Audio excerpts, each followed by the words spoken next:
doit mettre sur pied et dans un état de droit, il y a une justice indépendante.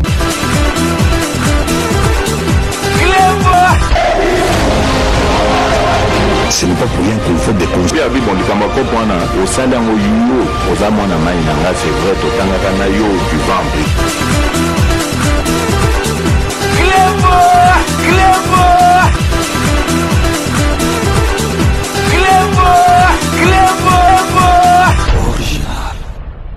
Salut et bienvenue sur Reclebois Original. Merci de votre fidélité. 5 minutes avec César Ngadi. Tout le monde est d'accord et il en restera ainsi pendant très longtemps. Donc avant tout, pendant 5 minutes, Nabiso Alelo, Nazali, ko souhaite bino bon dimanche. Et bonne fin, il y a semaine, lobby lundi, il y a dimanche. Donc, on a préféré Arabozwa émission. Il y a 5 minutes, il y a la musique pour Banda. Semaine na ndenge et longo bani. Donc na 5 minutes na biso ya lelo comme vous pouvez vous en douter, comme il fallait s'y attendre. Donc tokoki jamais kolekisa oye salimaki samedi le 29 hier na stade des Martyrs pour la première fois. Banda ba parti politique et banda ba président ba banda plein oye salamaki lobby na sortie officielle. Il y a Union sacrée de la nation, vraiment, n'a habité à tous les ndoki au Kondima. Parce que Batumususu, Babanda ki ko chatembe, bo monita nga nando sabino à chaque émission nga na sabino o ba misusu o bazo bloqué, balingi loi chanye salaboy, na ki bino botika Katumbi acha, botika Martin Fayulu acha, botika Matata Mponyo acha, botika Mukwege ti le zelaka. Donc annonce na ye o ya candidat élection présidentielle tozo zelaka. Mukwege loko nazo yo batela prix Nobel na yo. Battez la prix Nobel non parce que oko sambo anandenge moko oko comprendre te yo moko moni donc wanezali amis bouche o moni yo moko place na yo ezate et puis politique eza kwanga na makabute politique ezali bloc opératoire te mukwege moni ngai na betaka sete parce que na yo ke la kemawa bazo kosa yo mukwege donc coopérer basi ezali politique te politique tous les coups sont permis. Okoya ko sambwa na yo pamba donc il a prix Nobel na yo il fallait pas peso ata prix Nobel ceux qui il y a médecine ou bien il y a chirurgien ba pesa ceux qui prix Nobel donc ba Sadat bazwa ba Nelson Mandela bazwa donc na kasi ba bossa ki vanda ici kozali soko lingo ya bon yaka na pekisio te yaka menga na peso conseil parce que na lingite o sambwa. Donc, bino moko bomonaki, donc vraiment, Nzambe nangai, donc Fachi beto bongo bato basangana kisoki na katanga bako kote la wapi. Bako kote la wapi. Donc vraiment, Félix Antoine Tshisekedi a tchaki, tout le monde est d'accord avec Union sacrée na stade des Martyrs. Ngana yepsaka bino toujours que tout se ressaisir. Bato bazana nous à côté de la plaque. Biso tozali na kati ya masolo oyo ezali kotinda biso to lobaka avec véhémence boy. Kozala côté ya histoire ya mboka na yote. Il n'est pas encore trop tard. Bino moko bozali komona na batu oyo ke vraiment boko ko ndimate ba ya na union sacrée. Boko boule ke Yves Kisombe bozo mona wana na Joana Msusu bako iko ya natanga kutu ba mende te banani te botaka Yves Kisombe botala Atundu do boko boule ba ya parce que donc ba moni bakangi moyete balingi bazala en dehors ma solo te boye binga na zoep sabino président Félix Antoine Tshisekedi tanga zo ki pouvoir nini baloba kité azana pouvoir te akosala loko te. Assemblée nationale azali na yangote, Sénat azali na yangote, Cour constitutionnelle kutu ezalité, batutu bakomolo bakutu na sécurité na yezate do armée zala kité. Nani yango vraiment akoye ko ndima Félix Antoine Tshisekedi asala makambo asali lelo. De pour beau comprendre que Félix Antoine Tshisekedi azali politicien moko ya kosakana te. Azakutu do baloba makambo azakutu na avion te, azakutu na ndaku te. Mais Félix Antoine Tshisekedi azaneti papa na ye botala bato ba travailler ki na Mobutu bandako bazalaki nango okoko sa voiture oti première vitesse, deuxième vitesse, quatrième vitesse ozaka na lopango na no bimité. Mais botala lopango papa Etienne Tshisekedi abandova nango donc azaki mutu moko ostentatoire te azaki mutu moko biloko amuki ebangisaka te yango na mwana na hérité botala ndako o Félix Antoine Tshisekedi abandaki kovanda siko nana koloba susu Félix Antoine Tshisekedi azongeli ndako oyo au Kasavubu azalaki nango après Mobutu asalaki yango bureau Félix Antoine Tshisekedi donc abandeli yango salon kitoko eza peza palais présidentiel ezalaki tant Félix Antoine Tshisekedi siko bazoboma susu te. Donc, sikoyo donc ezala penza que Félix Antoine Tshisekedi tanga sa deuxième mandat na ye alongwe na pouvoir o akoya à côté donc palais penza présidentiel muninga bimi mususu à côté ezala ki te na mboka na biso et komi sikoyo donc nazo comprendre te ba congolais oyo ti lelo bazali ko comprendre na ebité et on a ba pauvreté tu bazara souté ou bien ceux qui pour na mbongo pourquoi peuple congolais tozui moi na mboka botala makambo azali kosala batu nyoso tu bazali na ye na ebisa bino pouvoir a Félix Antoine Tshisekedi des akaka ya peuple te nzambe azali na sima tango nzambe apesi yo masolo akofongolela oje akofongolela onzela akopesa yo masolo ke okende na suka bino moko bozali komona oyo Félix Antoine Tshisekedi azosala bio kasi bato ba ki lobby na stade wana bazali donc ba yepo apesi bango mbongo pour ba mauvaise langue ba komi koloba déjà bona bokasi yo pesa mbongo toni sandingi Félix Antoine Tshisekedi bozo mona plein oyo ezalaki na kati stade yango pesa yaki libanda bozo mona photo oyo ezali libanda ezali ta avant bato bakota ezali tango bato bazosala masolo plein oyo ezali libanda ya libanda donc po bomona bino moko ezali makambo ya kosakana te boyebake to witi musika na Congo na biso Félix Antoine Tshisekedi azwaki mboka donc mboka beba na niveau moko donc soki kutu donc pouvoir oyo ya kala kanambe continuera na bitele msu mboka wana ngaki ko sila tongo ko limwa to witi musika to se planzamba lingi Congo atela biso Félix Antoine Tshisekedi bino tala omoninga na tala omoninga na expliquera bino omoni 5 minutes eza po ki sabat mitema 5 minutes na lobaka makambo solo bomoni émission nanga oyo ya lobby o c'est ça nga ko lobaba n'importe quoi bomoni na zone c'est temps avec preuve ma solo ane yela ka ngai ma solo yela ka grand prêtre po ba yebi ki na zali muta bo solo donc na lobaka makambo ya kitoko pe ya solo moni Félix Antoine Tshisekedi bo yeba Félix Antoine Tshisekedi na mwasi na na bana na famille mobimba donc tiba ko kufaka bako manquer de rien. Mingana lobela rabino vérité, bako manquer na rien parce que bako mina statut mususu. Ti bako kufaka bako manquer et l'autre côté na vie na bango. Donc ce qui Félix Antoine Tshisekedi azalaki faux esprit. Donc akoko zwa ba risque azozwa te pour aider mboka na biso ekende. Ango ba bon ça vanga na okufa na pamba peuple congolais azani reconnaissance bon yepa bandine oyiba pemine tranquille. A changer ba constitution a mata 20 ans.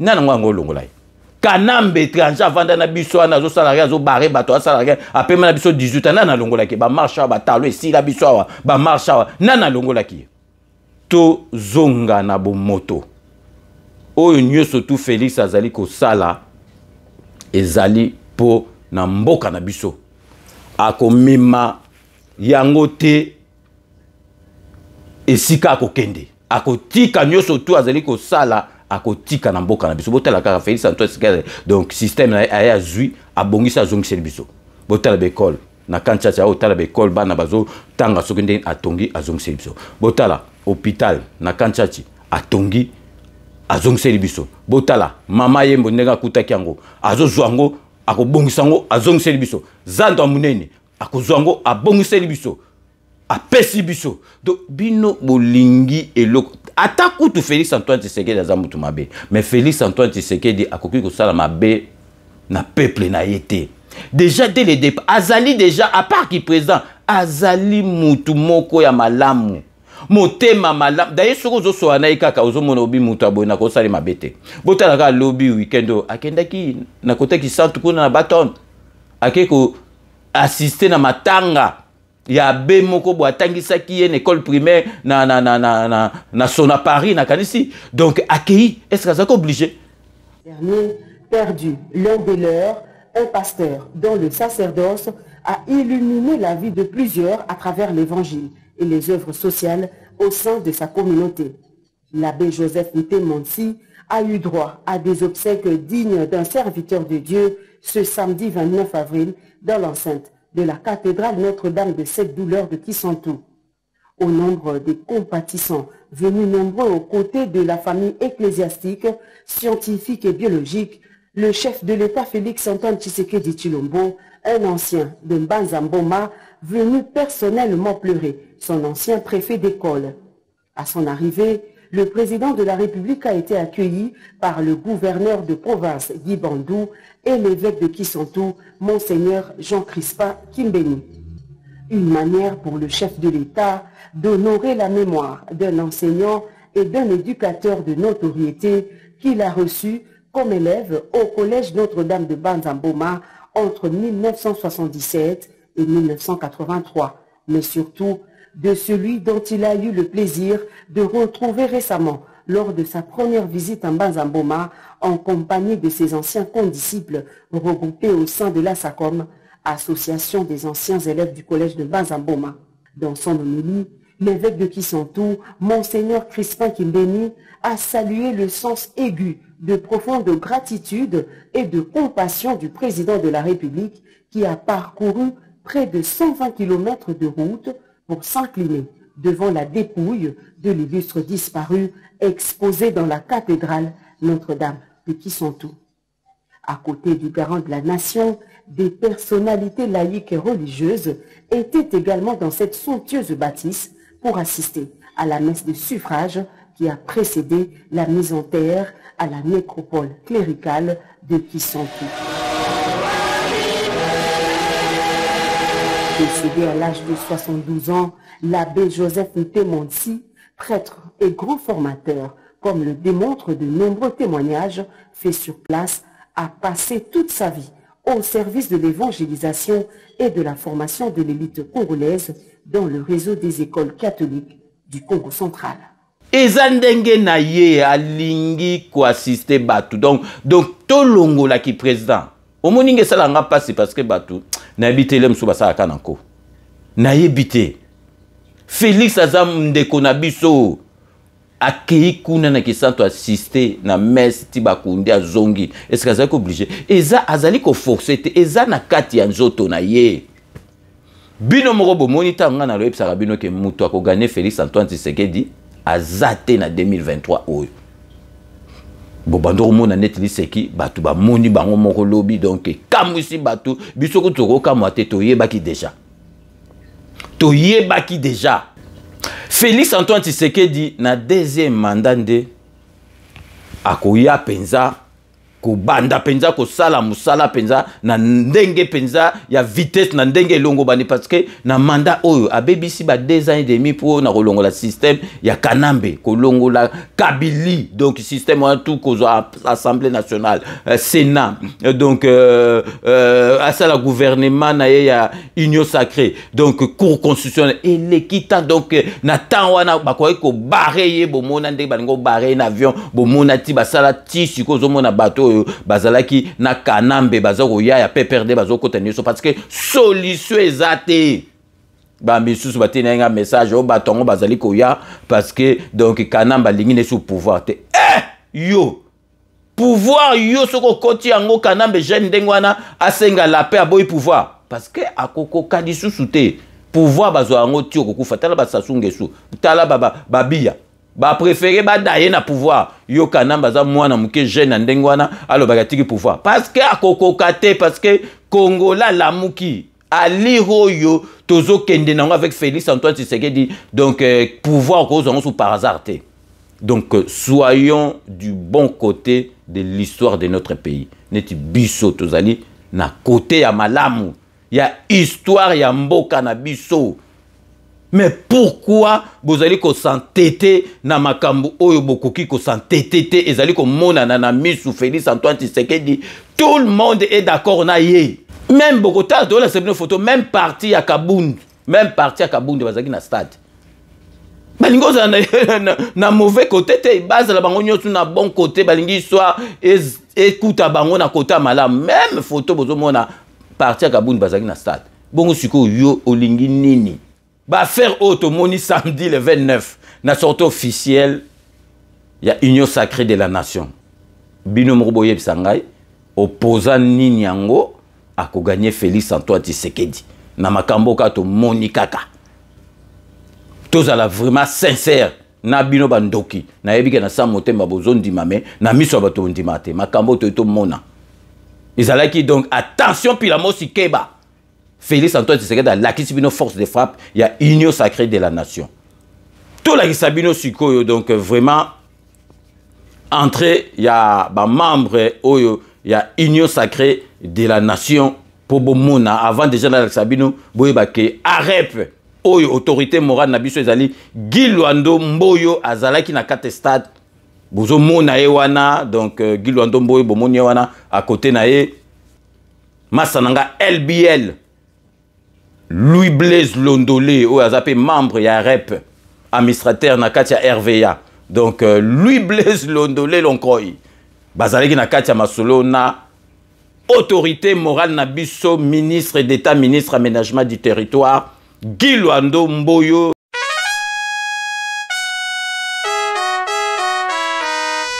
Agissons pour la République, à nous de bâtir le Congo de demain. Agissons pour bâtir le Congo de demain.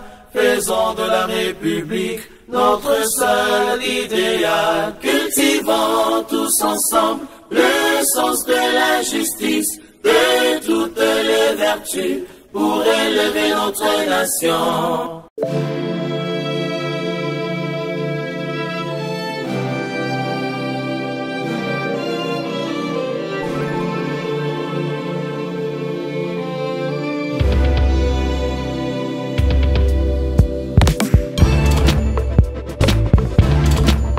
Déjà, c'est normal que mon AREP mobilise autant de membres pour soutenir la sortie de l'Union sacrée. Notre motivation elle est simple. Nous sommes derrière le chef de l'État, le président Félix Antoine Tshisekedi Tshilombo. Aujourd'hui, nous sommes là pour affûter nos armes. En tant que membres de l'Union sacrée, nous sommes dans l'année électorale. Nous sommes en train de nous organiser pour sa réélection le 20 décembre 2023. Baimboka bana ya République démocratique du Congo, bana ya AREP, bana ya Guy Luando na Bengisibino na Lobiboya, tous à la base au Simaya, président de la chef de l'État Antoine Félix Tshisekedi Tshilombo pour te Pessayem encore deuxième mandat. De manière écrasante pour Koba na salon ya bandaki ya pour développer l'école Congo.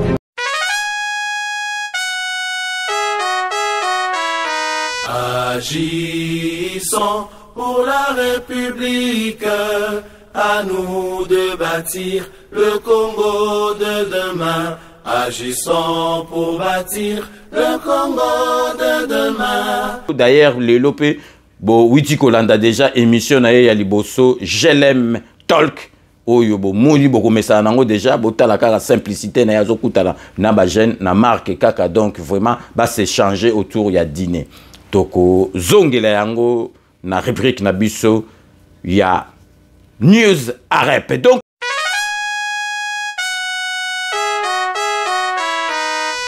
agissons pour la République. À nous de bâtir le Congo de demain. Agissons pour bâtir le Congo de demain.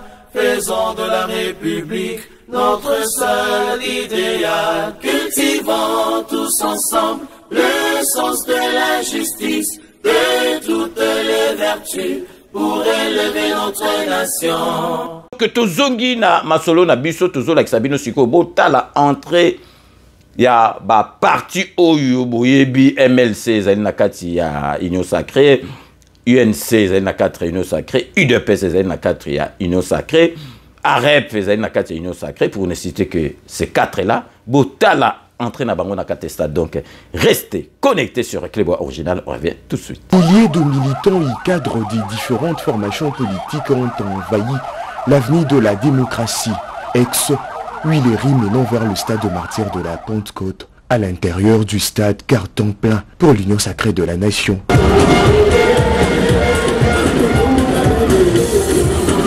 Les membres de son présidium sont accueillis comme de rockstars par un public impatient d'écouter l'évangile du jour, le lancement officiel de cette méga plateforme politique de plus de 500 partis politiques.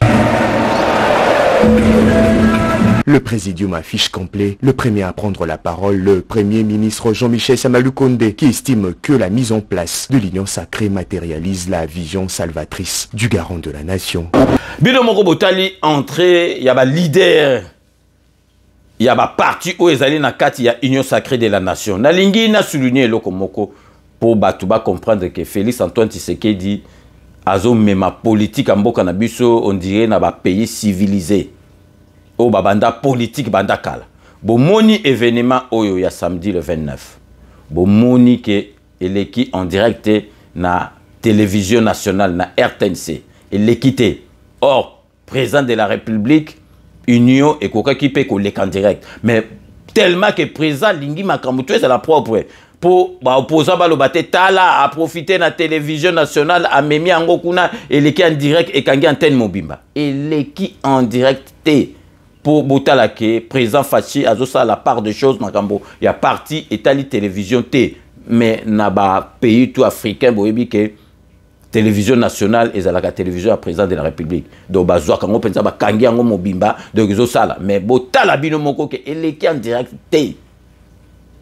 Et quoi qu'il y ait cas, Félix Antoine Tshisekedi ou bien ministre information ou bien les cas, mais vous êtes la Félix, donc président Moko azali respectué, azolanda ma solo nandenga pro bomoni les quelqu'un directé.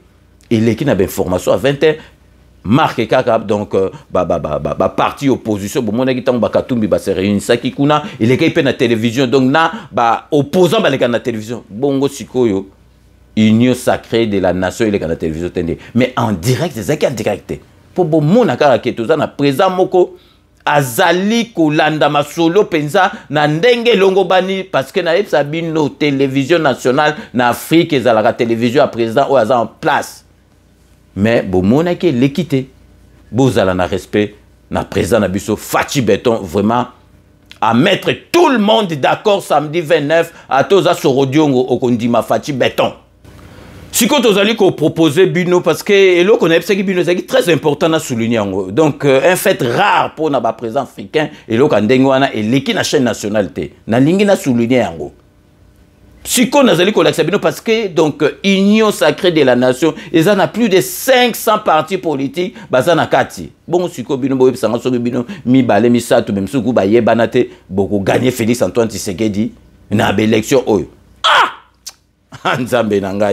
Donc, si vous avez Sabino, prise de parole, il y a quelques têtes, il y a parti au Bazali, Nakati, il y a Union sacrée de la nation. Donc, restez connectés sur Clébois Original. On revient tout de suite.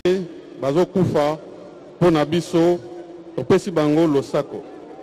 Nalinga qui kara na pesa moi introduction wana. Ba message mosusu ezoya.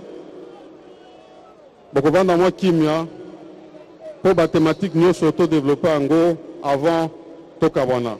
Na pesi bino merci mingi. Nzamba pambola bino.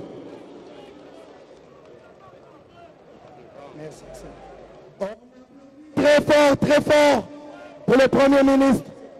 Nous allons passer la parole au doyen, au sage, le plus grand de tous les parlementaires, le plus performant dans la matière de la sagesse à l'Assemblée nationale. Les députés l'appellent Joe Biden. Le président Bosso, on l'applaudit très fort.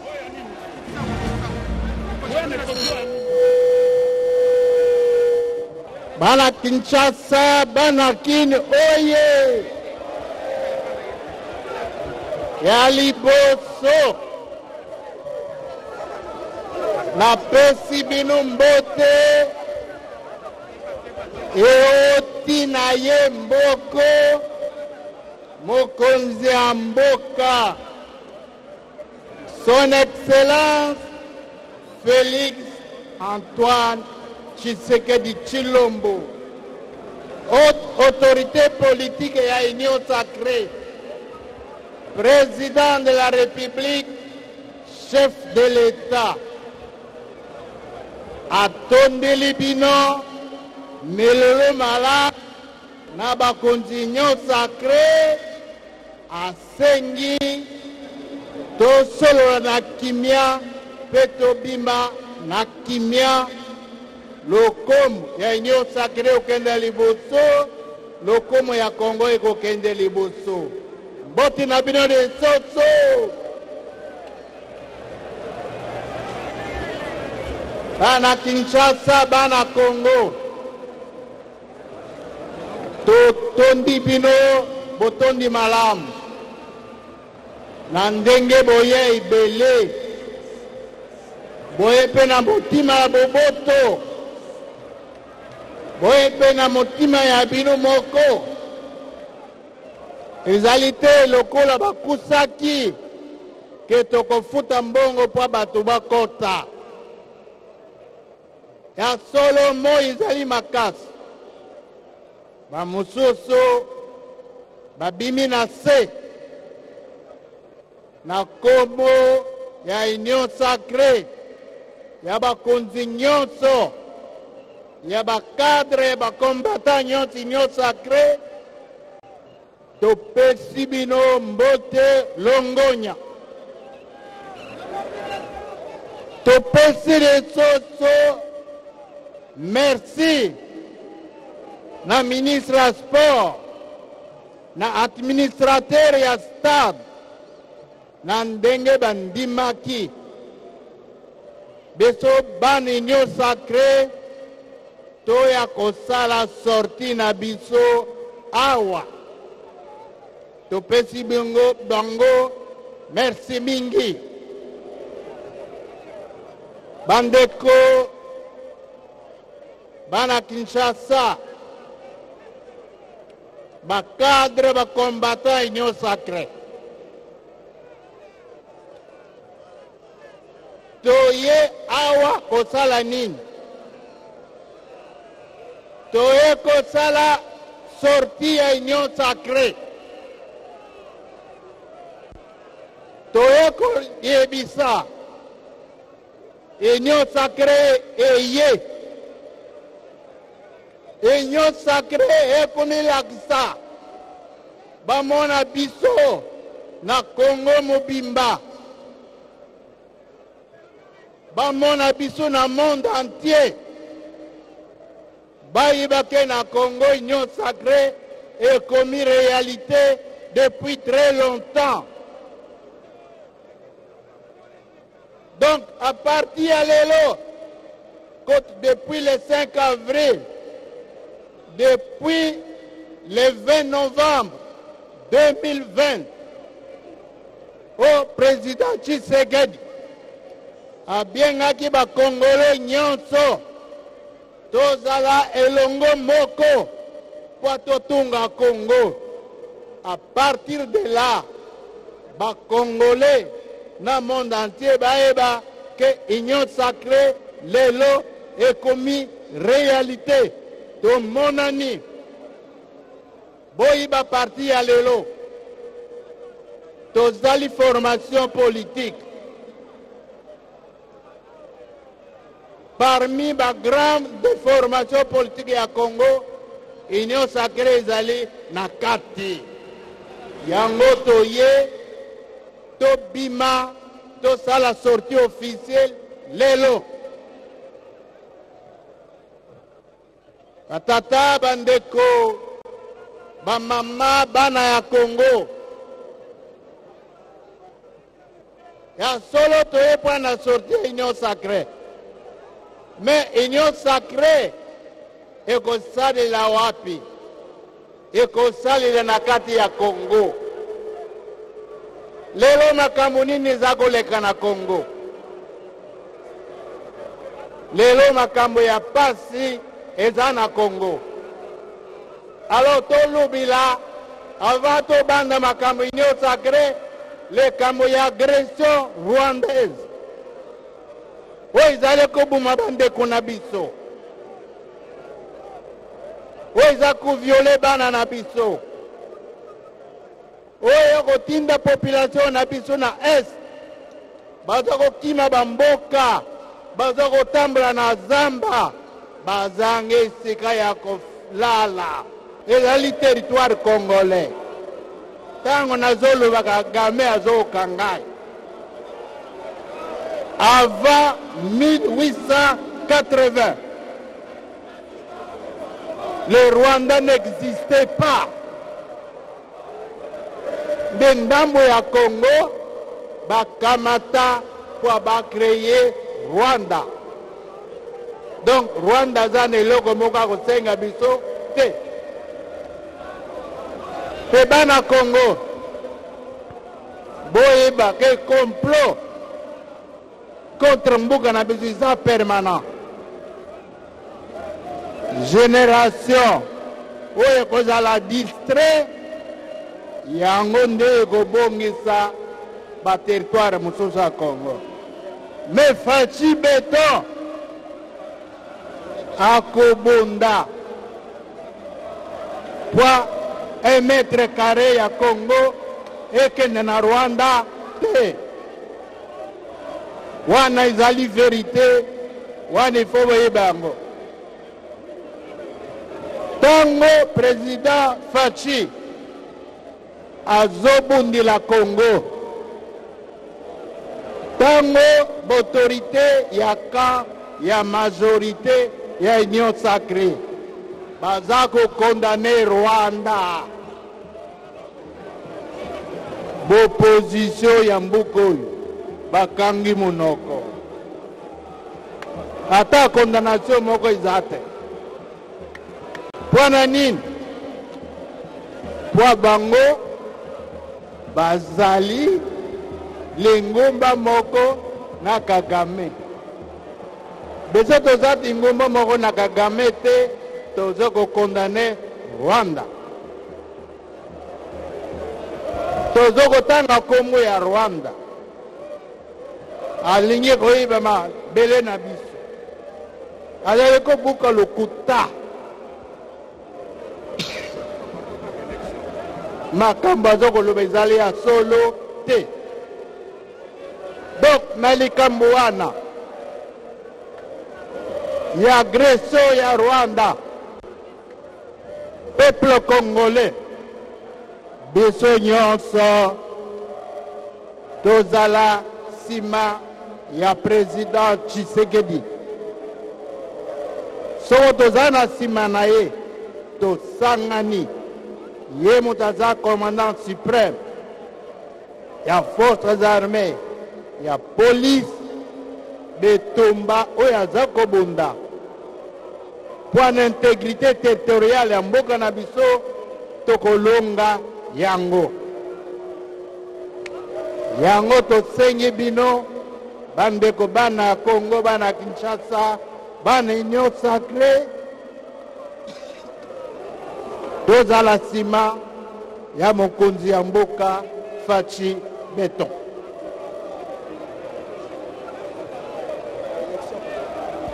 Naloba sika wa makambo ya Union Sacrée.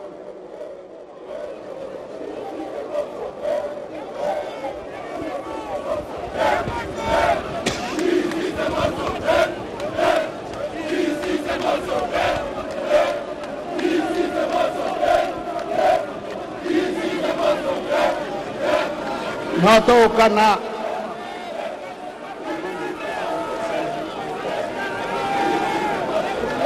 toloba makambo itali élection, toloba makambo itali Union Sacrée. Beso bana Union Sacrée tozali plateforme politique et électorale.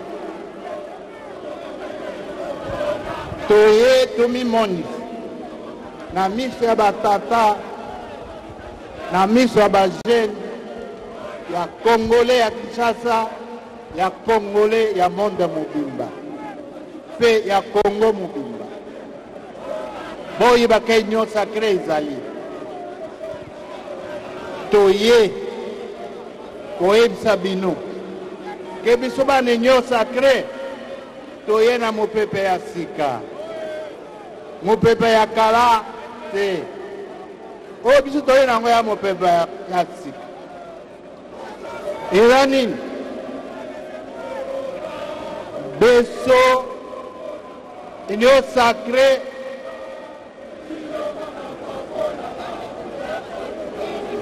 camarade tolanda meeting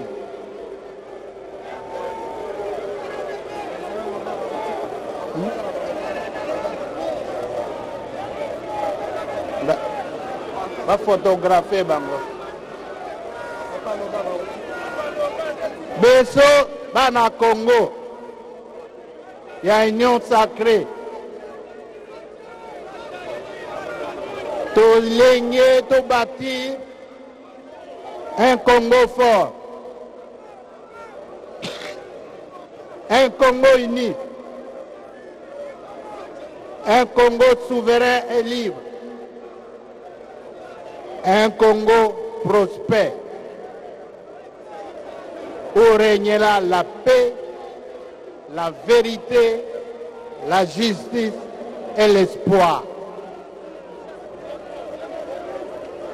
L'espoir de vivre ensemble, l'espoir de redresser ce pays sur tous les plans,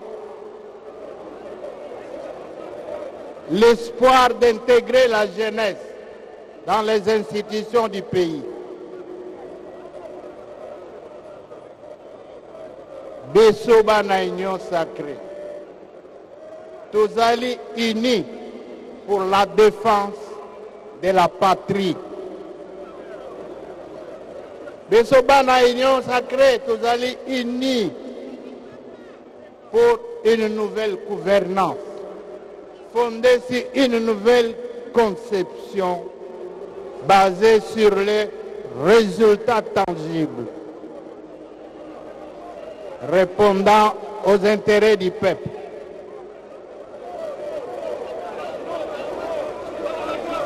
Sima, biso bana union sacrée, toko soutenir candidat ya Fachi Beton pour le deuxième mandat. Pe toko pesa ye majorité parlementaire. Ndenge aza nango lelo. Voilà, toza na ba structure comme plateforme politique et électorale. Bogotanga charte na biso bokomona ba structure yango na 4. Tokotia charte na biso na disposition à tout le monde. Déjà logo na biso yango wana. Union sacrée de la nation. Toko sala papier pour expliquer bino. Et l'axini. Bogotanga yango. Union sacrée lingi kimia. Union sacrée lingi bondeko. Union sacrée lingi bana batanga. Kimia pezala na mboka. Bondeko ezala na kati na biso. Na ekokota na likambo ya élection. Papa, batata, ba mama. Les camonions sont à la théâtre. Les camonions sont à théâtre. Bon, baza ko rêver que l'élection est à la tête, l'élection est à la ekosalama.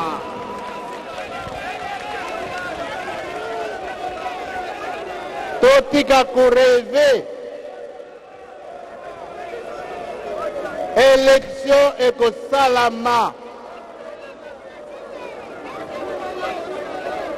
Loka oyo lingi mais élection ekosalama na 20 septembre. Bese tokoye na candidat na biso Fachi Beton. Tokoye na ba députés nationaux. Tokoye na ba députés provinciaux.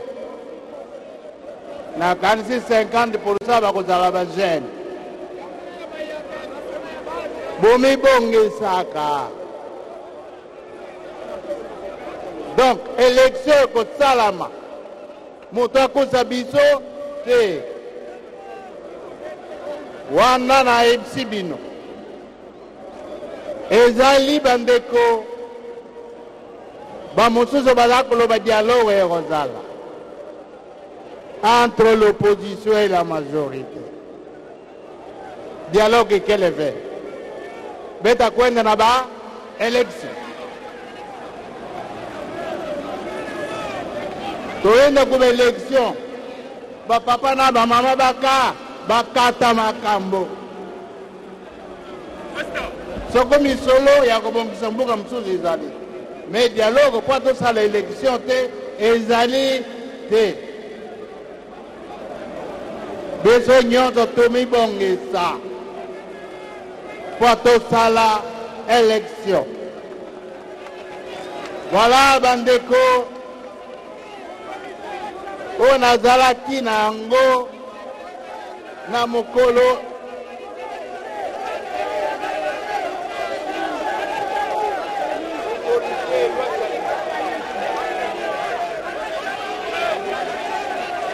Nye.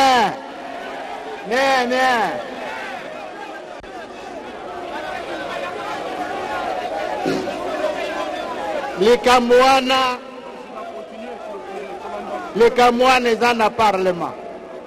Soko bolingi to solo nango boya kotala ngai kuna.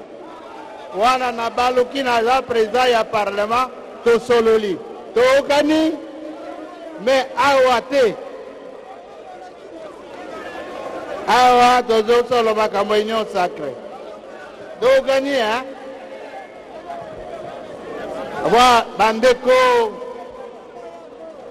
ba cadre ba combattant et union sacrée, merci mingi, ndenge boye tokutana pe tokobeni sabino mokolo mosusu mokolo wa tokosenga na nzambe akitisa moyo po bato bakima te tokani kimia ezala ngai na silisi bandeko mosusu baya kopesa mbote. Merci mingi.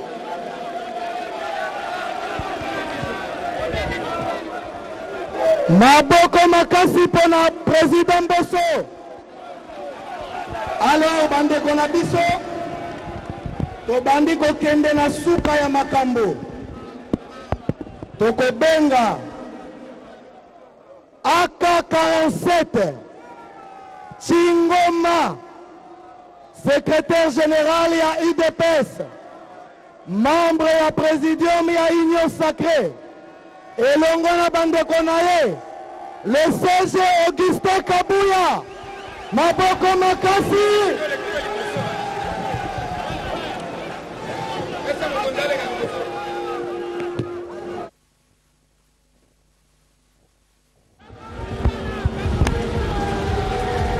Sekou Kitundu, ancien vice-premier ministre des Affaires étrangères, qui aujourd'hui s'affiche comme Union Sacrée. François Bouela ne nous contredira pas. Sekou Kitundu s'est complètement engagé derrière le président de la République, Félix Antoine Tshisekedi. Voilà donc, amis téléspectateurs, nous cheminons tranquillement vers la fin de cette cérémonie, mais il y a encore des prises de Bana parole. Fachi Beton, viva! Bana Fachi Beton, Babete la Fachi Beton, maboko makasi. Bon, la lobby boye. Fachi Beton, atie makanisi na ye, ya kosale la biso Union Sacrée. Tokani? Union Sacrée, eza vision ya tata mokonzi ekolo.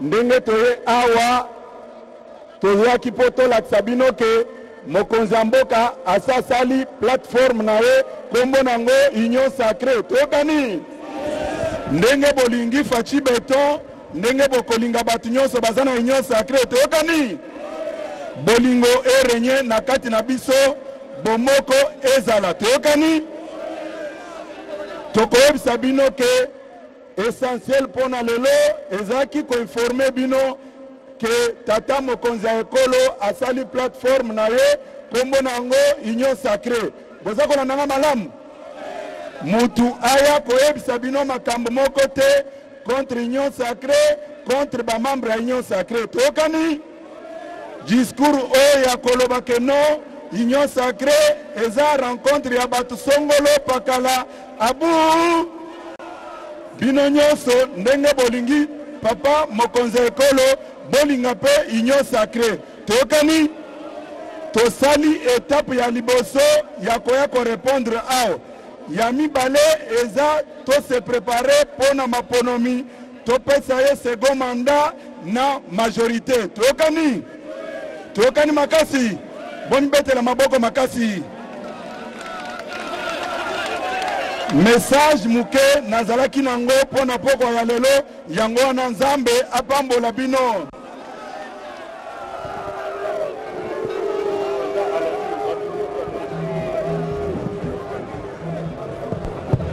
alors nalobi boye tozali kobenga le sénateur professeur Bati Lukwebo tobetela ye maboko azali président ya FDC azali président ya Sénat na biso ya RDC tobetela président maboko makasi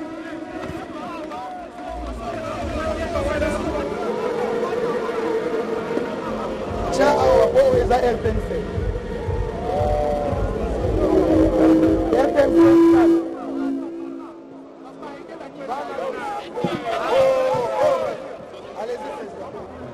ça ne donne pas.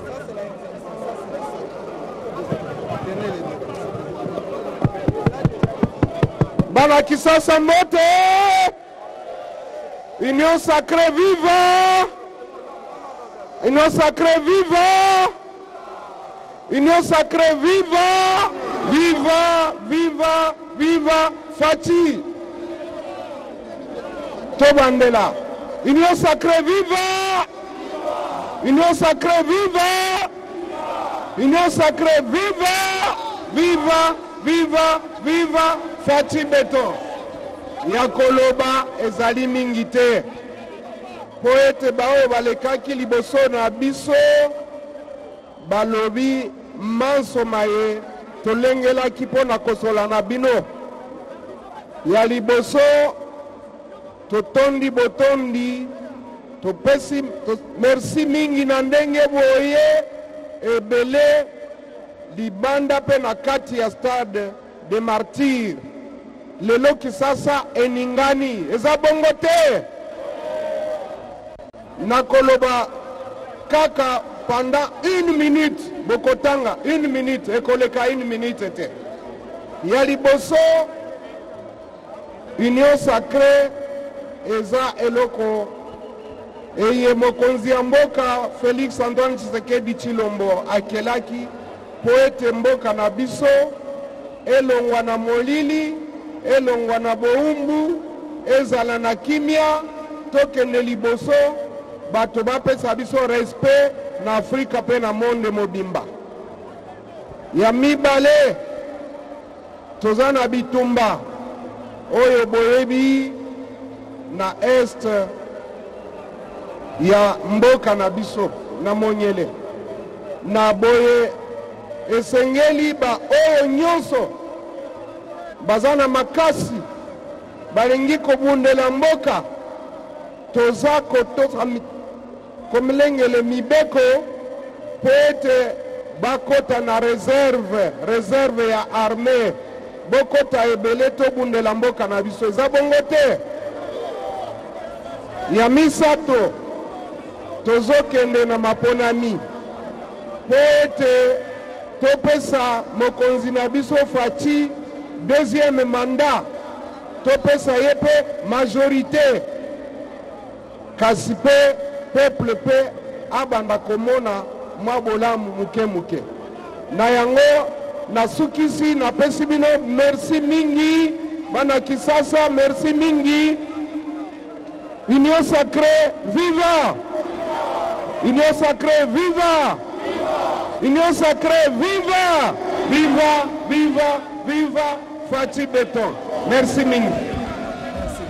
Maboko pour le président Bahati Lukwebo. Nous allons maintenant appeler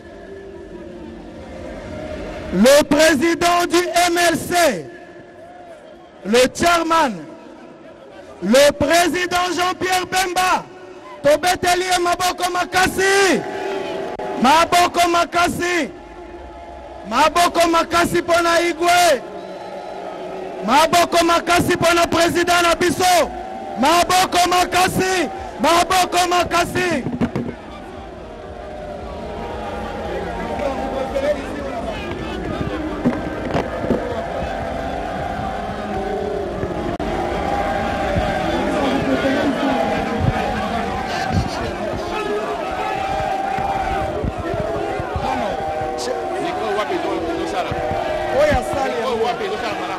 Président du mouvement de libération du Congo, vice-premier ministre, ministre de la Défense nationale, Jean-Pierre Bemba Gombo, va prendre la parole comme membre du présidium de l'Union Sacrée et pour s'adresser lui aussi à cette base venue nombreuse ici au stade de Martyrs à l'occasion de cette sortie officielle de l'Union Sacrée de la Nation.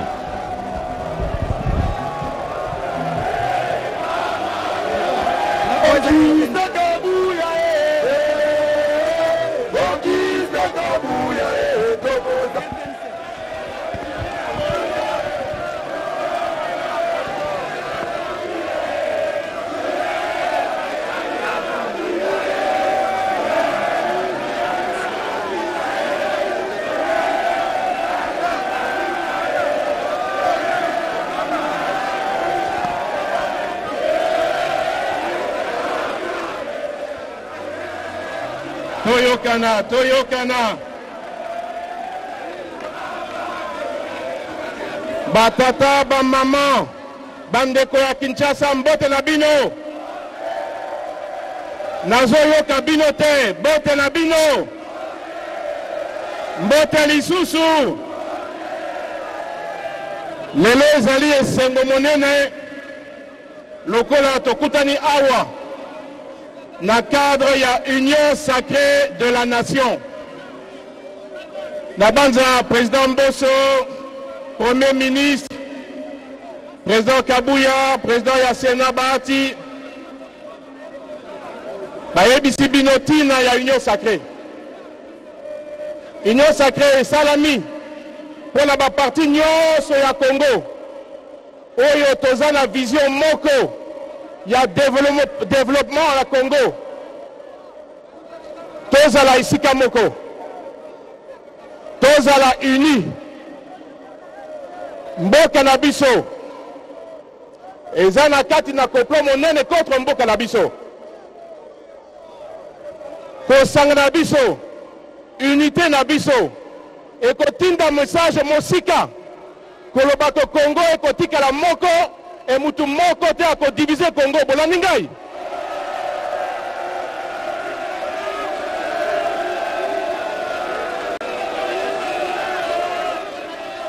Congo na biso. Congo na biso kotika la uni. Unité ya Congo. Souveraineté ya Congo. Intégrité territoriale ya Congo.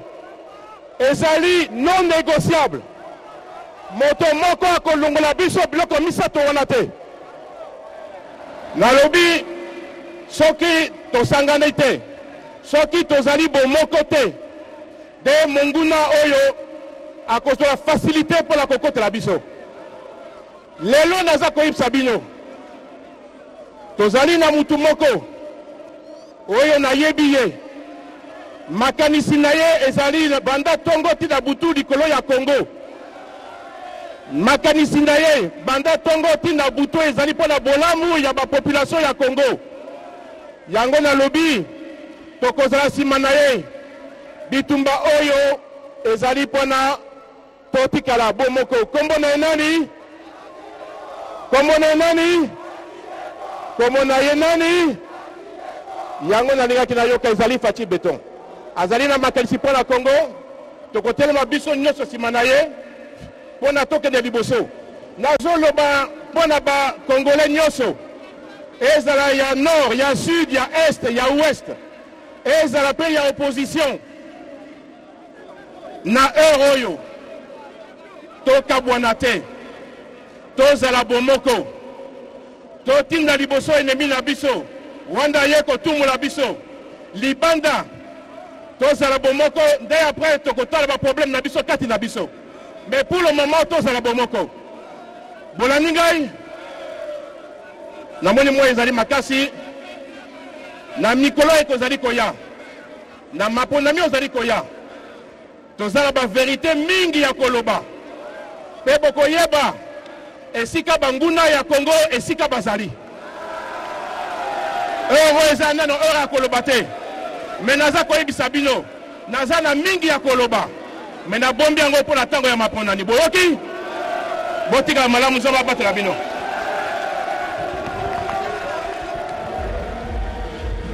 C'était donc le vice-premier ministre de la Défense, mais ici il parle en tant que membre du présidium de l'Union Sacrée. Vous avez senti donc la détermination et le niveau d'engagement pour l'unité de la République. C'est dire donc que le président de la République peut compter sur passer à la partie récréative, hommes politiques liés comme un seul homme derrière lui pour que le pays triomphe sa cause à travers les temps. Mais en tout cas pour commencer sur le plan politique, soutenir le président de la République pour ce second mandat et puis continuer à se battre pour que l'ennemi soit mis hors du territoire national. C'est le devoir de chaque citoyen. C'est ce que Jean-Pierre Bemba Gombo a essayé de dire.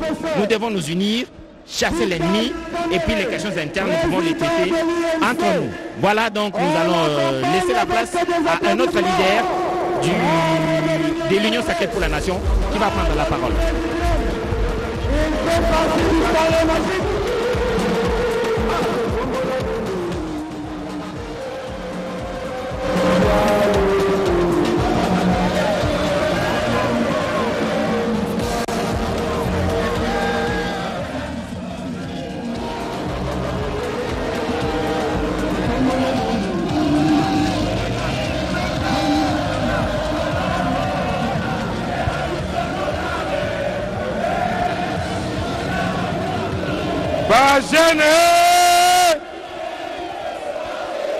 Bajene naokite bajene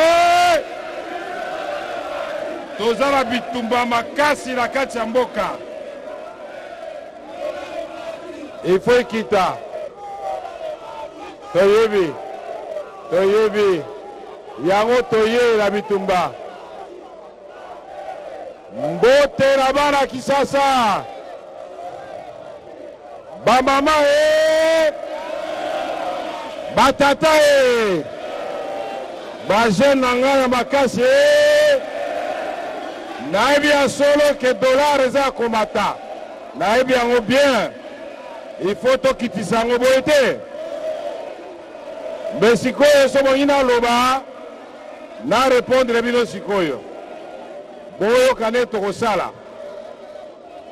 boyebi ke mboka na biso eza na bitumba ebele bitumba ya liboso oyo kongole nyonso abosani te ezali ndenge Rwanda ekotelaki biso pe bakongole nyonso lokola moto moko balobi ata 1 cm carré te ya mboka ekokende lokuta yango wana nano nalingi tobetela bakongole nyonso baboko pe bapopulation ya Kivu oyo baza koboya monguna kota maboko mpona bango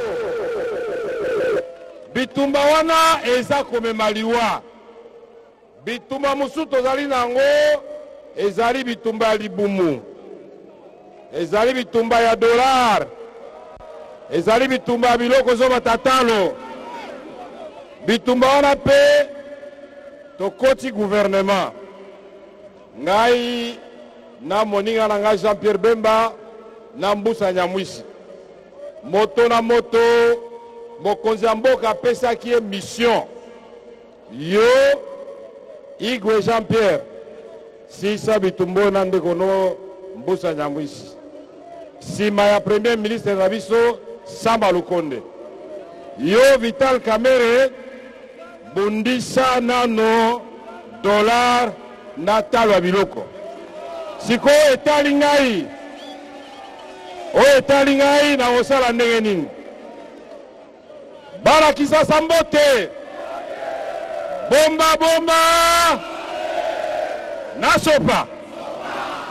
Na pasola. Et pas la secret à la carte. Vous bien compte.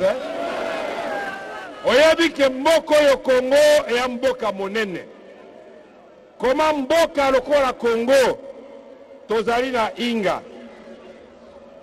tozali na Lubiansi, tozali na Chopo, tozali na Chwapa, tozali na barivière nyonso boyebi, balak Mwero, balak Kivu, balak Albert, balak Edouard, nyonso tout, menanda ko na biso mai ezalité.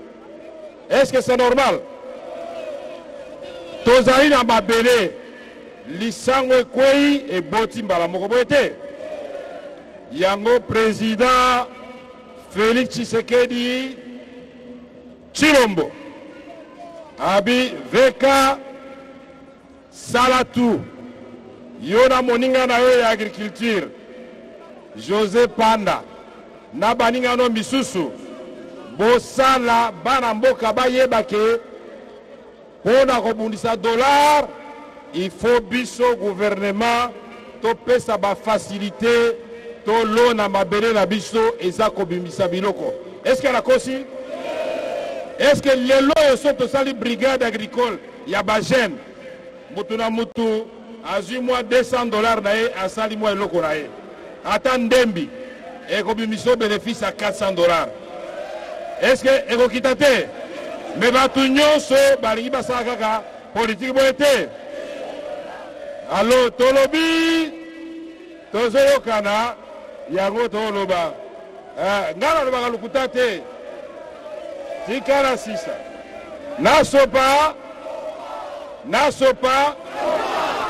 INC viva bino nde fale bozala discipline soko bino nde bozoyemba ntango naza koloba na kosenga na bino boyoka boyete parce que on aza koloba awa eza lokuta te kosalema. Mboka mobimba eza na bitumba mibale. Bitumba ya kimia ezonga, bitumba ya lipa ezonga na kati ya libungu ete. Bana betu mamuka sai. Moyo no au. Mvo muka sai ngamoni nkayanyi mushindu ntatu bana betu badini ntatu ya bunyi. Mfumu waditunga muntuma kayenda kubambia ni mumanya ntatu yenu odi uishikisha bampangi na mono ya bakongo bandu nubeleke awa betu kele motomosi isi na betu ke na pasi mingi yoi na fumu ya Bwala Félix Antoine Tshisekedi kutubira munu pana ngeta kwenda na stade na bampangi nange Joe Biden, Jean-Pierre Bemba Kabuya, tozwa cousin nanga Bahati na premier ministre Rabiso loba na bato ke na bosani binote. Bana Kisasa mbote, bana Kisasa tosali union sacrée po toza liboke. Liboke to bungisa banguna. Kobunisa banguna oba kote libiso. Bauti na Rwanda, bauti na Uganda. Il faut bazonga boete. Tosali union sacrée pe lisusu pona kokamba moka malamo. Eza boete. Tosali union sacrée lisusu pona komi batela pona maponomi. To gagner la présidentielle, to gagner la législative nationale, provinciale, locale. Mabeto malamo.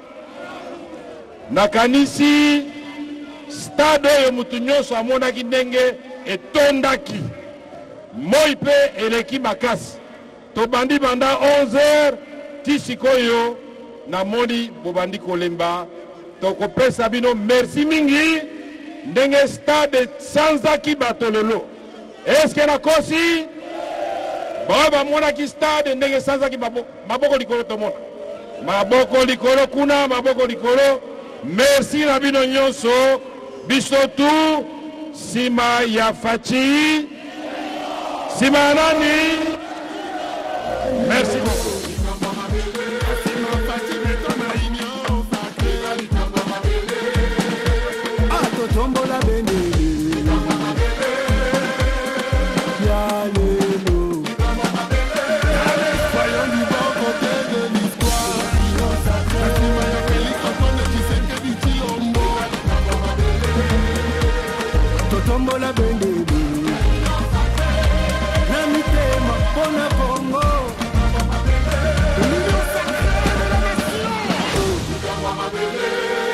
Soyons du bon côté de l'histoire.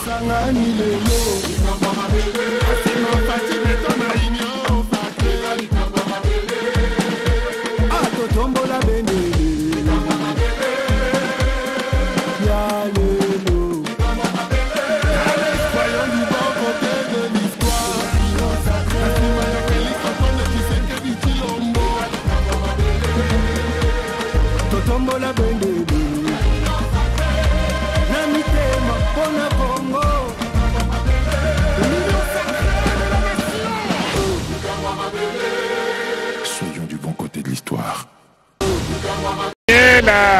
La confiance dont le président Félix Tshisekedi Tshilombo jouit auprès de son peuple, et ce peuple veut le soutenir pour un second mandat, et avec une majorité confortable au niveau du Parlement national et au niveau des parlements provinciaux. Vous pouvez voir, c'est dans l'ensemble de la nation, c'est le candidat de la nation. C'est une démonstration de la démocratie dans notre pays. Pour autant que la majorité se dessine et se révèle au peuple. Et surtout, c'est clair, tous les grands personnages de ce pays, je veux dire la plupart, sont fédérés autour du chef de l'État. C'est une grande journée aujourd'hui, la sortie de l'Union sacrée, qui a été une vision, un rêve d'un homme, Félix Antoine Tshisekedi Tshilombo, président de la République. Depuis son avènement à la tête de ce pays, il a trouvé un pays agressé, fragilisé, et il ne pouvait pas hésiter un seul instant de lancer un appel à la mobilisation totale, à l'unité, à l'union, pour qu'ensemble les Congolais puissent se lever et se mettre au travail pour consolider la sécurité, l'intégrité territoriale et se mettre debout pour reconstruire le pays et le développer. Nous pensons que c'est une prise de conscience qui doit habiter tout le peuple congolais. Chaque Congolais doit comprendre que nous allons là changer beaucoup de choses à travers l'Union sacrée aux côtés de notre chef Faci Beton. C'est la démonstration de la force de l'union de tout le peuple congolais autour de Félix Antoine Tshisekedi Tshilombo. C'est lui le chef qui incarne la volonté du peuple congolais. Nous sommes agressés par jalousie, mais ce n'est pas un problème, nous allons vaincre. La victoire reste de notre côté. Tous sont réunis aujourd'hui dans l'Union sacrée, cette idée qui est venue. Bino moko Kolanda, donc vraiment na esengo. Donc na batuango ndeke bayaki na stade boye bango moko. Baye bango moko bato bakoloba ke soki ndeke eza stratégie. Ezali donc ba base eza partout, il faut base à l'organiser, ba remema batu na bango na stade, ba que pour promesse bosisi, bozwa quand même quelque chose, ezali normal, ezali corruption té. Ezali normal que so bosisi, ah bozwa quelque chose pour bo mela masanga. Ezali corruption té. o bato mususu to monege o baza kota kanamba 18 ya bino bobondo ko pesa mbo to ndisa ndenge wana ata na era Mobutu ba meeting bazo zo bato ba GMPR ba nini ba chef à quartier bazo sangisa bato après bokeso esili il faut pas me la ta moi kopo te za mabete mais plein oyo salameki na epsi bino plein oyo bomoni na kati yango pesa la ki libanda na zo laksa et puis bozo mona so bomoni ke bato kanambe ba komi ko kima kanambe ba komi ko ya donc botala ka neti Yves Kisombe bozo laksa ba se pesa banderole parce que solution musu c'est zate donc ba kangi goutte musape komi passe ba bien en tout cas donc ceux qui sont ne bomaka ka biso to reverser kaka et on moni ba komi na ba niveau na donc avant to continuer ma solo na biso to remarquer courte pause publicitaire ya ba partenaire biso o boyebi Kodia Simo donc agence o amunene société amunene et si vraiment opportunité chance na bana ya mboka ba comme ba propriétaire ya bandaku na ba norme moko international boyebi ke diaspora ceux qui toke na mboka ezalaka transport na ndako leki transport na monaki kutu na video moko et pesinga mawa mama moko azalaka na États-Unis a umela kuna tindaka bambongo ne po batongele bandako so ya 4 étages do batindila ke ba photo ke bandako vida ayebo akuta ndako kutu e silate azolela net mwana muke omoni ba makamba boso kozana Kodia Simo ke yo pesino mbongo va ino tranquille Kodia Simo tongoli ndako ba kopeso ba clé ba bandi ko kata mbongo après omoni mama na pesa inga mawa talaka ba pasi ya ba kayu o ya poto surtout aux États-Unis donc a ko retrouver ba otindele ba photo moko ndako c'est parce que bato Afrique ba linga bisote bato mikili bato Afrique ba ebika so sengi mbongo ale bu mbongo a éviter ozoli on ndenge nini au côté découvert ou bien au crédit ya zo mona kaka so na leli vraiment ba repesa ba éviter que mbongo ezalaka pasi awa donc na leli vraiment na tali mama na pesinga mawa bozwa na bino risque était au pesi mbongo na Kodia Simo atongoli yo ndaku ovani na tranquille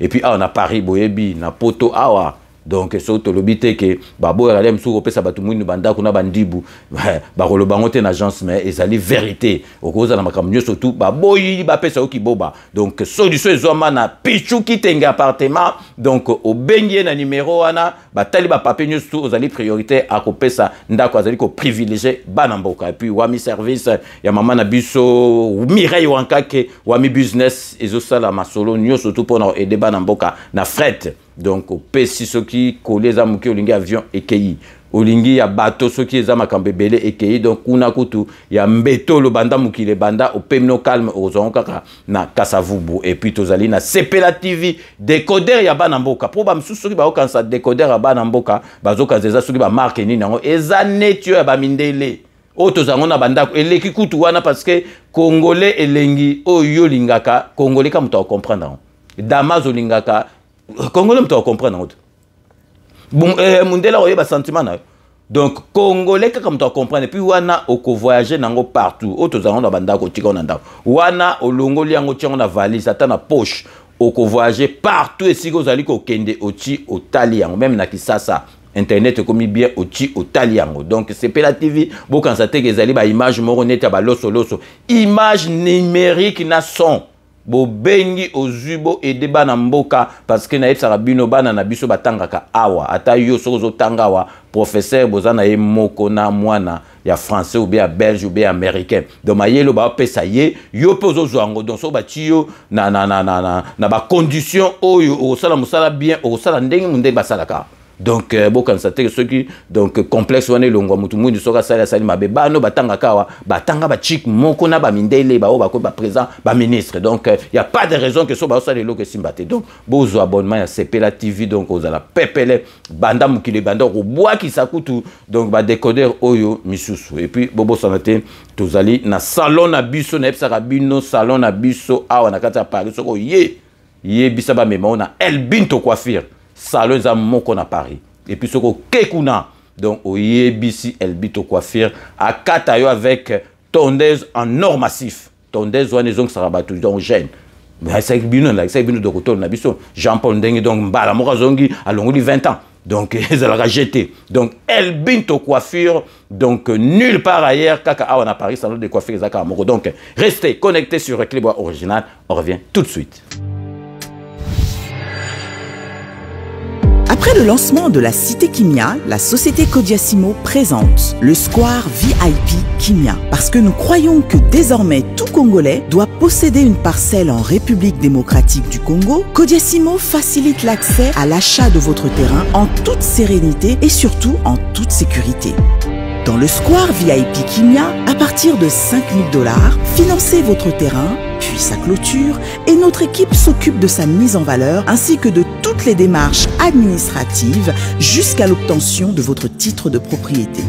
De plus, vous avez la possibilité de construire votre maison seule ou de nous confier votre projet immobilier. Désormais, que vous soyez du Congo ou de sa diaspora, avec Codiasimo, vous êtes à la meilleure adresse pour construire la vôtre.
Kodiasimo vous propose un crédit immobilier.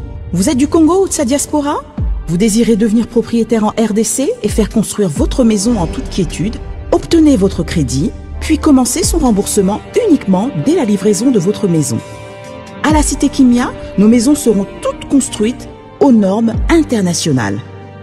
Située à seulement 25 minutes de l'aéroport de Njili, 10 minutes de Safari Beach, au cœur de cette cité moderne, vous y trouverez aussi un centre commercial avec plusieurs commerces de proximité. Nos bureaux sont situés au 173 avenue Mutombokachi, dans la commune de la Gombe, référence rond-point Forescom. Venez dès à présent réserver votre lot dans ce nouveau havre de paix à Maluku, ce nouvel Eldorado au Congo. Kodiasimo, la meilleure adresse pour construire la vôtre. Kilelo, qui t'apparte, pichu qui t'engue. Tu as opé sa appartement à Gachapoto. Solution monani. Aux en posa ya salle à concert, salle ya mariage, pichu qui t'engue appartement. Au salle à location à restaurant, au benga qui t'apparte, pichu qui t'engue appartement. Aux en posa ya événement, au défilé de mode, au ba maman baroya réunion, au sokinini. Pichu Kitenge appartement qui t'apparte. Aux en a besoin de louer terrain. Oh, n'a pas na nenga poto zone industrielle qui t'apparte. Pichu Kitenge appartement. Au lingi au fungola oh babiro qui t'apparte. Pichu Kitenge appartement. Numéro de téléphone 0033 75 14 32 126. Benga na qui t'apparte. Pichu Kitenge appartement. Au lieu que ça la achat et lupangu na poto ozana Kisasa ozana Ngola Pichu Kitenge ba Kitenge ba ebele me wana qui t'apparte. Check.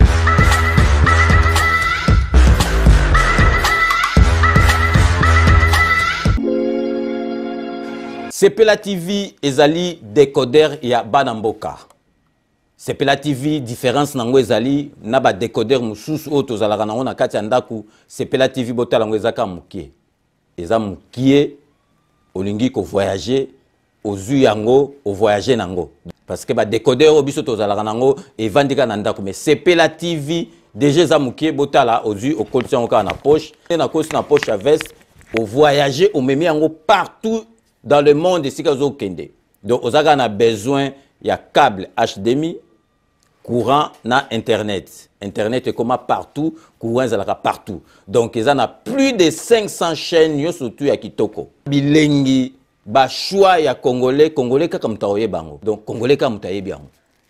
Congolais kaka mutaoye ba elengi nini yo kaka. Donc congolais kaka mutaye bango. Donc c'est relative ça ya Banamboka. Bozwa abonnement nango okozwa ngo ya ne mobimba okozwa ngo pe par mois. Au bengi bango na ba numéro na bango bozali komona. Donc Sepela TV ezali décodeur ya yo ya ngai. Donc ezali ya bétranger te ezali ya Banamboka. Avec Sepela TV tout le monde est d'accord et il en restera ainsi pendant très longtemps. Bienvenue dans le monde de Sepela TV. Sepela TV est le décodeur qui vous permet de suivre les chaînes du Congo en direct de la diaspora. Wami Business, votre agence de fret maritime et aérienne. Vend des produits importés, lait de beauté, vin rouge, blanc, rosé, sel, sucre, désodorisant, eau de javel, savon de Marseille, casseroles et divers articles. À Kinshasa, nous sommes sur l'avenue Maringa 83, direction Assosa dans la commune de Kassavubu. Pour plus de contacts, appelez-nous au plus 243 85 018 22 17 0033 75 80 96 032. Wami Business, toujours la qualité. Sur Paris, nous sommes au 5 boulevard Ornano 75 018. Wami Business avec Mama Mireille Wankaki, toujours la qualité. Chez Elbito Coiffure, toujours, ça marche comme ça là, avec expédition là. Toujours.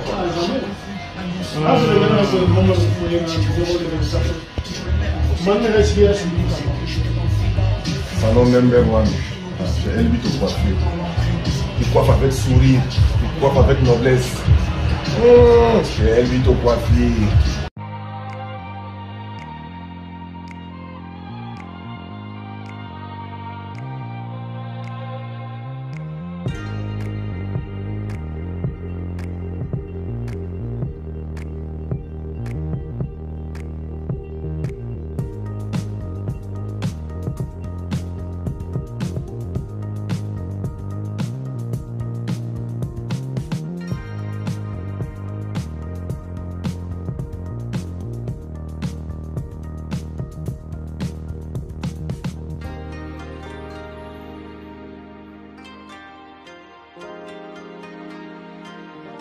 De retour sur le plateau, vous êtes en direct sur Clébois Original, émission 5 minutes avec César Ngadi. Bienvenue pour ceux qui viennent de nous rejoindre après ces bandes annonces relatives à nos partenaires. Donc merci na fidélité Bopé Saka na Bango et puis Bango Bopé Saka biso confiance. Donc vraiment donc to salana to salisa na biso mwana mboka soki sale loko chaye maboko parce que bolongo l'esprit to zali na wana kala siko to zali na mwana mboka. Donc mwana mboka sale loko chaye poa po akende liboso. Donc na lingi na like sabino bo moni makamboleki na stade. Omoni congolais aza naïveté. Congolais azali ko mona makambo ezali ko salama et puis congolais ayebi ke président de la République Fachi Beton yem tazo me mboka na biso et sika oyo fo ekende nzela oyo kende. Nazali ko la sabe tricage ezate nazali ko la sabe botala maxolo le kan elenge sa ba côté nzela wana na botala ndenge donc vraiment ba Kinoa donc bazoko sepela donc côté wana banda ba présence soki ba leka combien Félix Antoine Tshisekedi muto ko réaliser rêve ya bato baza côté lengisa botala bati éclairage public botala ndenge bazali ko sepela ba mama ba komi côté ka ba malo ya na banti na butu donc kulu ne sili donc vraiment insécurité za susute boyo kabino moko ndenge ba mama bazali ko loba ezali ngai mutu nazali ko loba te ngana epsa kabino na lobaka na tchaka ba bref donc restez connectés sur Clébois Original, on revient tout de suite. Il est 22h23. Nous sommes au quartier Maboulou 2 dans la commune de Makala. Ici, les occupants ont résolu de se priver du sommeil. Pour cause, l'installation de l'éclairage public sur la grande artère construite pour urbaniser les coins et surtout lutter contre l'insécurité avec les inciviques communément appelés Koulouna. Il s'agit de la direction Eringesa qui va du triangle bypass à la place des artistes au rond-point Victoire dans la commune de Kalabon. C'est tard dans la soirée que l'équipe commise à cette tâche a débuté les travaux au grand plaisir de premiers bénéficiaires, comprenez ceux de l'avenue Moussoni. Les palmiers et les bambous au siège des criminels ont cédé de la place aux poteaux pour l'éclairage public autonome qui ignore l'énergie électrique et passe au devant le bienfait du soleil pour de nous éclairer à la sécurité rassurante. Les mamans qui exercent le petit commerce ont savouré jusqu'à tard le bonheur d'écouler leurs marchandises dans la soirée. C'est le cas des Maman Landou qui tient un restaurant Maléwa. Les clients s'approvisionnent en toute quiétude tout en admirant l'ouvrage. Les motards, du moins les professionnels qui se refusaient ces tronçons au-delà de 20 heures, ça donne désormais à cœur joie et ce ne sont pas les clients qui manquent. Dénigrés, humiliés régulièrement à cause de leur quartier qui s'apparentait à un village, après plusieurs décennies, les Banamaboulou 2 se disent désormais être Bana centre-ville parce que le seul handicap que les contraignait a été relevé avec l'installation de cet éclairage public. Si hier un résident de Maboulou 2 à Makala en villégiature dans une autre commune ne pouvait rentrer à son domicile au-delà de 22 heures, aujourd'hui, estime-t-il, la justification n'est plus plausible. La vieille de surcroît veuve ne manque pas de targuer des loges à l'égard de l'initiateur du projet. Binomo Boichi Kolanda, Congolais Awiti Musika, Ayebi Pasi Oyo, Ayokaki, si quoi zo mon andenge zali kokene. Pour bato zo comprendre te bato comme pressé tozo comprendre. Mais boyeba Marc Félix Antoine Tshisekedi azwa ki mboka na biso. Azwa ki ango na ndenge moka bien te. Mai ezalaki te, courant ezalaki te, siko to lo bateke komi partout, mais ezali kokende na ndenga malamu. Mboko ebebaki 18 ans. Mboko ebebi na 35 ans mobutu bino mokansi mbala moko e ko bonga kaka mbala moko ezani tozui malade se koti oti na bamikuwa tango ba opeso gwa e ko sila malembe toza la presete boko mona penza na deuxième mandat président azo kota donc azo banda boulot mbala mo parce que oza déjà na majorité na parlement za susute ke abando sala ba maneva luka ndenge nini non akoti juja masole bandi donc beaucoup monde na deuxième mandat biloko tout Félix Antoine Tshisekedi aloni beaucoup moins tant que bima to tuna na bino na kansi batu mususu ba non Félix Antoine Tshisekedi to monika comme un roi mais Félix Antoine Tshisekedi aningi ba masolo ana te yemo ko lobeka osala deux mandats na ye et puis congolais pe Félix Antoine Tshisekedi pe préparer mutu ezate que deux mandats a bongisi nzela masolo ezoko kende bien atika susu mboka ngo na ba individu moko boye ba grand fa kwa moko boye ba ndoki moko Congo ba so pouvoir et kozonga kali susu te pouvoir esika wana ozali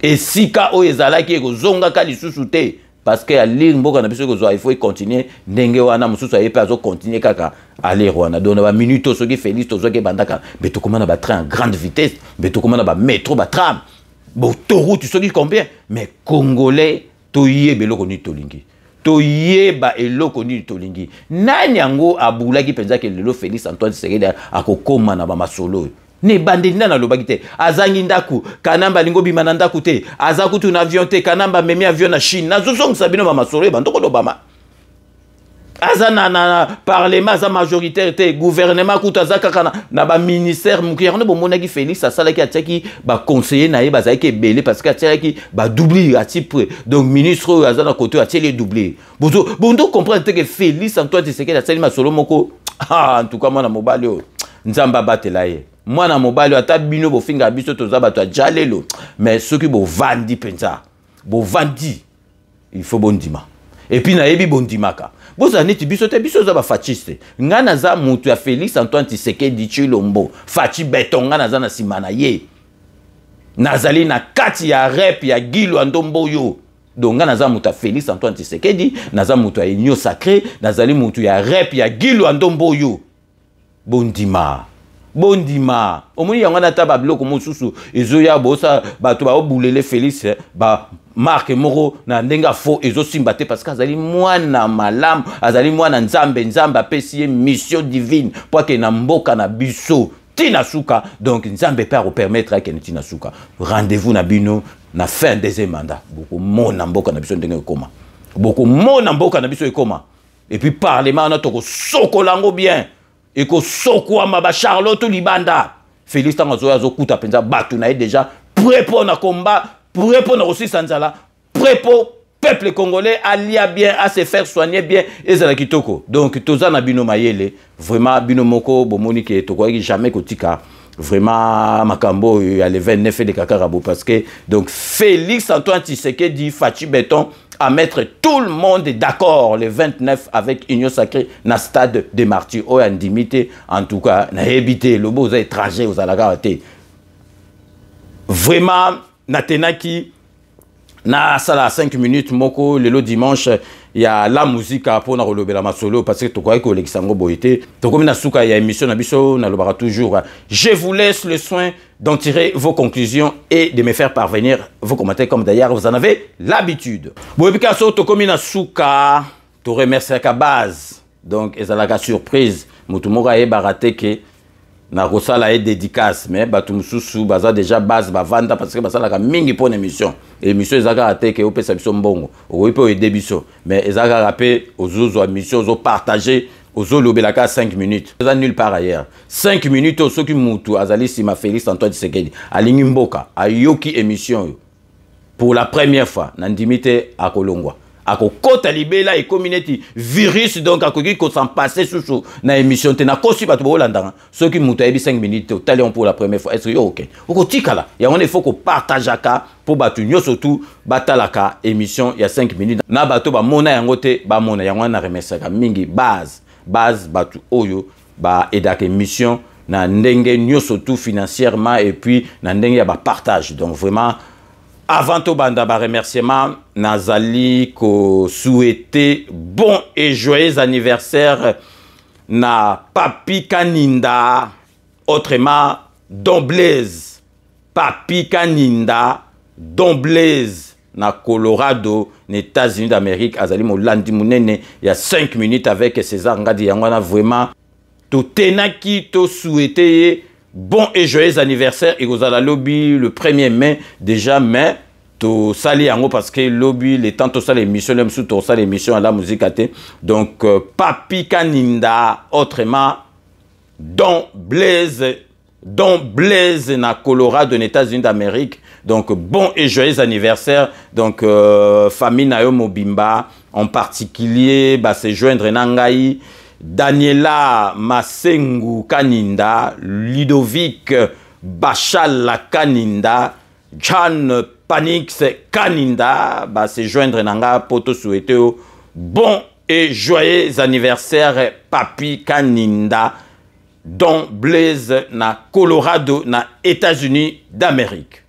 Siko tokoti na ba remerciement na biso boyebika to bandaka toujours honorable Jean Moutala na kati à Londres. Honorable Jean Moutala, merci na nyoso tout au sala rapport na 5 minutes avec César Ngadi. Tozali toujours na kati à Londres, tozali kopesa Jano Matundu na mwasi na Jano Matundu. Merci na nyoso tout au sala rapport na 5 minutes avec César Ngadi, toujours na kati à Londres, tozali kopesa Maria la beauté naturelle, Maria la beauté naturelle. Merci na nyoso tout au sala rapport na 5 minutes avec César Ngadi. José Kano Kakamene, Maître Wera Mukuna, Maître Rajamoule, merci. Nanyo surtout bossa le rapport na 5 minutes avec César Ngadi. Tiki Siko Londres, Toya, on a Katia Paris pour nous repérer ça. Chai Mukenge, Chai Wabalenge, mon voisin.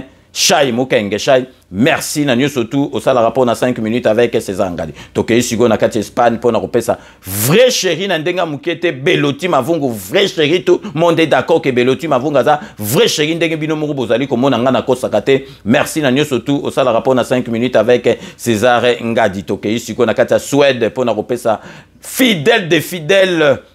Thérèse Kamani, fidèle des fidèles. Merci Nanyo surtout au sala rapport na 5 minutes avec César Ngadi. Toujours na Katia Suède pour nous repérer ça. Igwe chef béton armé. Azali yako sepela donc makambo eleki samedi nazali ko imaginer donc esengo azali nango Igwe chef béton. Merci Nanyo surtout au sala rapport na 5 minutes avec César Ngadi. Tokopé ça le philosophe Eddie Edo parce que ba commentaire n'est vraiment imaranga le philosophe Eddie Edo. Merci na ba commentaire na pe Nanyo surtout au sala rapport na 5 minutes avec César Ngadi. Toké na Katia Belgique na Katia Lola pour na repé ça petite sœur propre Poutou de Yalola Poutou de Yalola. Merci Nanyo surtout au sala rapport na 5 minutes avec César Ngadi. Toujours na Katia Belgique pour nous repérer ça. Mais c'est le bon dimanche de Cosmukoko. Mais c'est le bon dimanche de Cosmukoko. Merci Nanyo surtout au sale rapport na 5 minutes avec César Ngadi. Donc Serge Palmi na Katia Belgique. Donc na Katia Belgique azali na Katia Gisasa pour na masolo kaka ya Fachi Béton. Donc Serge Palmi, merci Nanyo surtout au sale rapport na 5 minutes avec César Ngadi. Donc Fifi Filofaria na Katia Paris, l'homme à la Mercedes très propre Fifi Filofaria. Merci Nanyo surtout au sale rapport na 5 minutes avec César Ngadi. Jean-Marie Chibangu, Jean-Marie Chibangu. Merci Nanyo surtout au sale rapport na 5 minutes avec César Ngadi. Nazali kopesa vraiment ba remerciement na makasi na écrivain munene o asalela Papa Tshisekedi livre donc avant Papa Tshisekedi akufa donc écrivain munene tozali kopesa mbote muto mayela kosakanate Jean-Louis Chimbalanga, merci Nanyo surtout au sala rapport na 5 minutes avec César Ngadi. Soki natangi Jean-Louis Chimbalanga na kobosa na le faiseur de politiciens.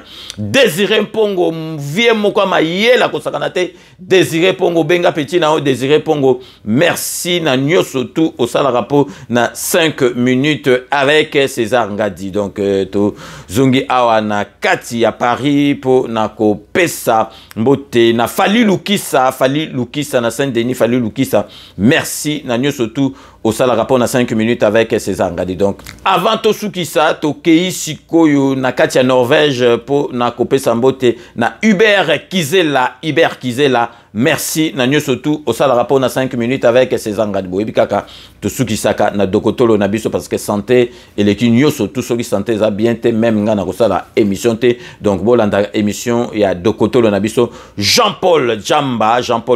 Merci l'émission Nous parlons santé et puis Jean-Paul Djamba. Merci Nanyo surtout au sala rapport na 5 minutes avec César Ngadi. Donc c'est ainsi que s'achève ces 5 minutes avec César Ngadi. Merci de l'avoir suivi. Quant à moi, j'ai eu vraiment l'immense plaisir de vous la présenter. Restez connectés sur Clébois Original. Vous n'avez pas tort. Prochain rendez-vous dans 24 heures pour un nouveau numéro. D'ici là, portez-vous bien et à très bientôt. N'oubliez pas, tout le monde est d'accord et il en restera ainsi pendant très très longtemps. Bobo Sanate, Kanambe, Akozwa, Masolo, Nambunchu, Penadikos.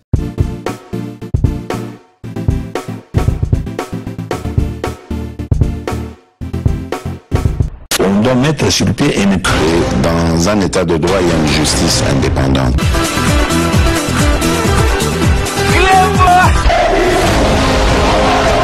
Ce n'est pas pour rien qu'il faut des conseils.